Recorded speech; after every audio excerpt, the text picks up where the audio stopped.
More than 60 years ago, combat made war feel real to millions of viewers. But what happened after the cameras stopped rolling is even more shocking. One star died in a helicopter disaster so horrific it changed Hollywood forever. Others disappeared from the spotlight without a trace, and some stories ended in ways no one saw coming. Stay with us because what really happened to the cast of Combat is far more powerful than you remember. Vic Morrow was already a working actor when Combat premiered in 1962, but the role of Sergeant Chip Saunders changed everything. For 5 full seasons, Morrow did not simply perform the part, he inhabited it. Saunders was not a polished, conventional hero. He was worn down, conflicted, and achingly human. And American audiences responded with a loyalty that became the backbone of the entire series. In later interviews, cast members consistently described a man who pushed himself harder than anyone else on set, demanding a level of authenticity that was unusual even by the standards of serious dramatic television. Morrow wasn't interested in performing the idea of a soldier. He wanted viewers to believe they were watching a real one, and by virtually every measure, he achieved exactly that.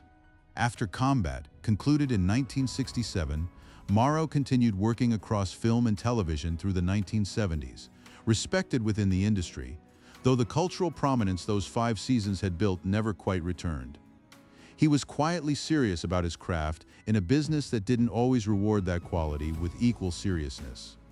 Then, on July 23, 1982, everything ended.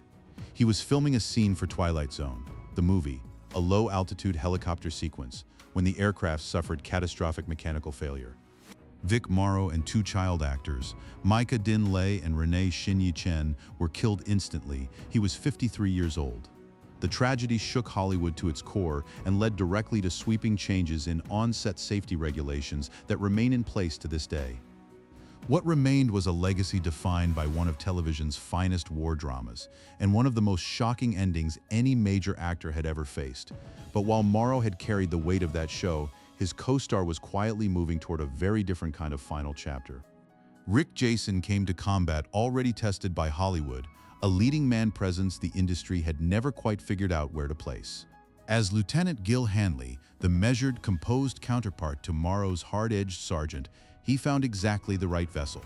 Together, they built a dynamic that gave the series much of its psychological depth. 2 completely different men facing the same impossible war from 2 entirely different positions.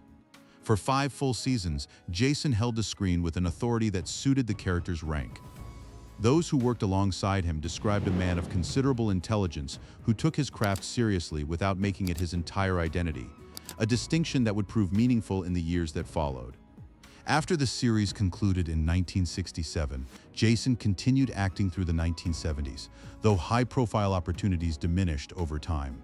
He eventually turned to writing, publishing a memoir that offered a candid, thoughtful look back at his career and the era he had moved through. In later interviews, he spoke about the Combat years with genuine warmth, while acknowledging with clear eyes how central those 5 seasons had been to everything that came after. On October 16, 2000, Rick Jason died by suicide at his home in California. He was 77 years old. The news arrived quietly, a private ending to a life that had been lived, in its final decades, largely away from public attention. What his story ultimately reflected was the quiet cost that fame can carry long after the cameras stop rolling. And as we turn to the next name, we shift entirely, from tragedy to something much closer to triumph against all expectations. Before he became Captain Steubing on the Love Boat, Gavin MacLeod was grinding through the busy landscape of early 1960s television, and Combat was one of the stops along that road. Born on February 28, 1931, in Mount Kisco, New York, he had a face that camera lenses responded to immediately, open, warm, and instantly trustworthy. His Combat appearances came at a moment when he was still assembling the building blocks of a career that hadn't yet found its full shape. He was working alongside serious dramatic company, absorbing that environment and carrying it forward through dozens of roles in a television landscape that was slowly figuring out precisely what to do with him. What came next was extraordinary. The Mary Tyler Moore Show, beginning in 1970, gave MacLeod genuine recognition across a wide audience. Then The Love Boat arrived in 1977, and he became one of the most familiar faces on American television for the better part of a decade. MacLeod played the role for 10 seasons without a single false step. In his later years, he spoke openly about his Christian faith and the personal transformation it had brought, including a meaningful reconciliation with his marriage after a difficult period. He never hid from where he had been or what it had taken to arrive somewhere better. Gavin MacLeod died on May 29, 2021. He was 90 years old, one of the most warmly remembered figures of his television generation. Proof that a patient, steady talent can travel remarkably far. Pierre Jalbert brought something genuinely rare to combat, a distinctly European physicality and an almost wordless intensity that made Kage, the Cajun Scout, one of the most quietly riveting presences in the entire ensemble. Born on January 9, 1925, in Quebec, Canada. Jalbert had trained as a competitive skier before finding his way into acting, and that physical discipline showed in everything he did on screen. Kage moved differently from the soldiers around him, quieter, more watchful, more precisely dangerous in stillness than others were in motion. What audiences may not have fully realized was how Jalbert had built a life away from Hollywood, even while the show was running at its peak.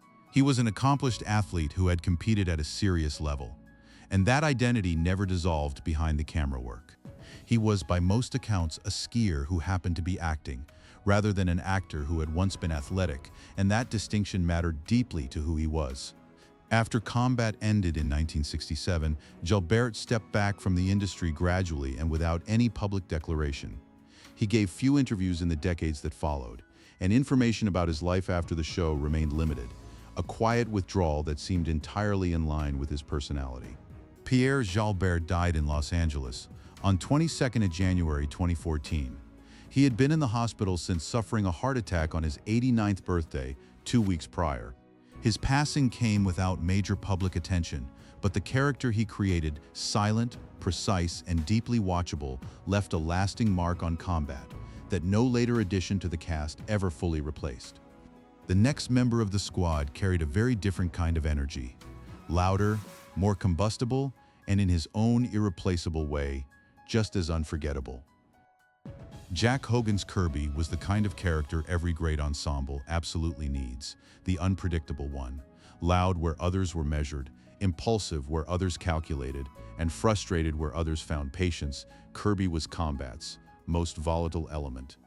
Hogan played him with a loose, naturalistic quality that made the character genuinely watchable even at his most difficult. In a show built on grit and relentless pressure, Kirby was the human release valve, and Hogan understood exactly what that meant for the series as a whole. Born on November 24, 1929, Hogan had arrived in Hollywood through the familiar grind of 1950s television, building credits steadily before Combat gave him his most sustained and visible platform. For 5 seasons, he was a constant presence, the most overtly difficult member of a squad that somehow required exactly that. In later interviews, he spoke about those years with genuine warmth, describing a cast that had formed real bonds through the work itself. After Combat concluded in 1967, Hogan continued to take roles across film and television, though the volume and visibility of that work declined over time. Like many actors from his generation, the industry's shifting tastes presented challenges that were difficult to fully navigate, and Hogan did not pursue celebrity in its loudest forms. He remained connected to the Combat community for decades, known to participate in events celebrating the show's legacy. Jack Hogan died on December 6, 2023, at the age of 94, a quiet ending to a career built on one of the most unpredictable and human characters in the series. But while Hogan found his own kind of quiet, the next member of the squad had been building toward an ending that nobody anticipated. Dick Peabody's Little John was one of the great quiet presences in American dramatic television. Tall, physically imposing, and yet consistently the gentlest man in the room, Little John became the emotional anchor of the squad, the soldier who absorbed the violence around him without ever appearing to be consumed by it. Peabody brought genuine warmth to the role, a tenderness that never felt manufactured or forced, even in the show's most intense moments.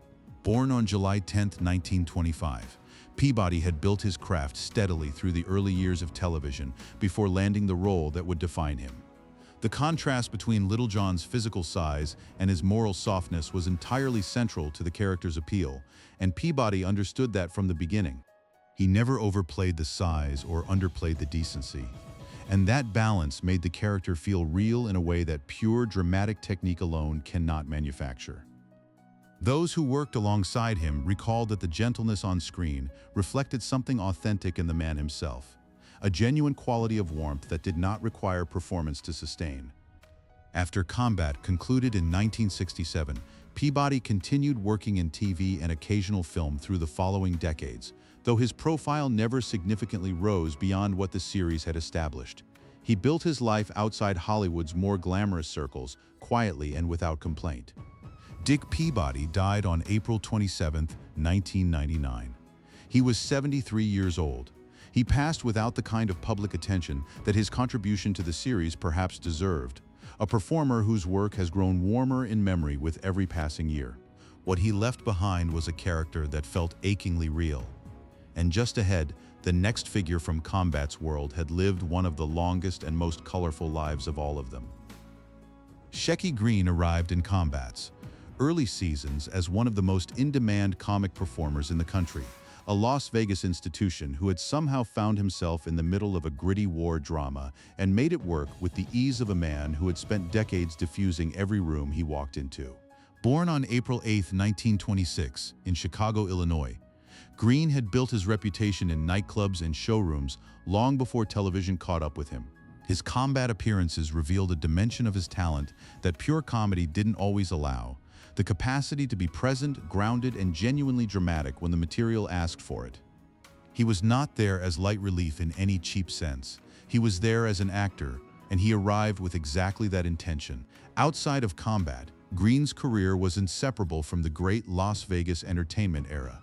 He headlined venues like the Sands and Caesars Palace for years, earned the deep respect of comedians who came long after him, and cultivated a reputation as one of the most gifted improvisational performers of his generation.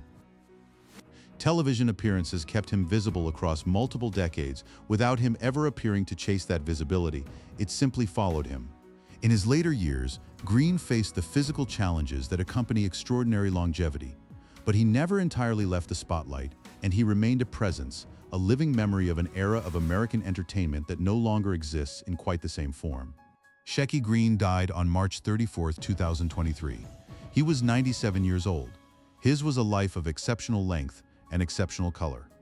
And ahead, two more members of the Combat ensemble close out a story that began with a television show and became something much harder to define.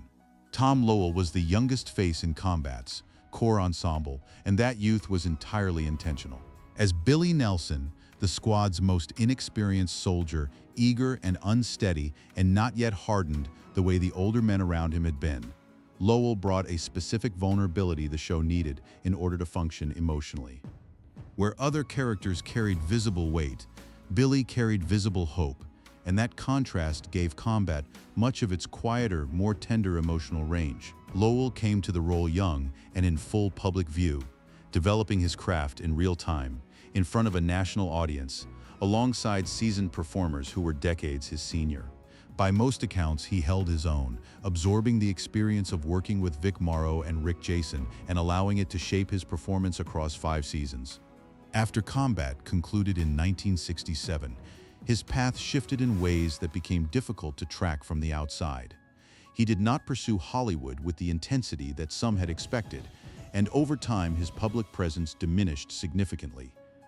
Whether that reflected a deliberate personal choice or the industry's shifting priorities is something he has addressed very little in public, if at all.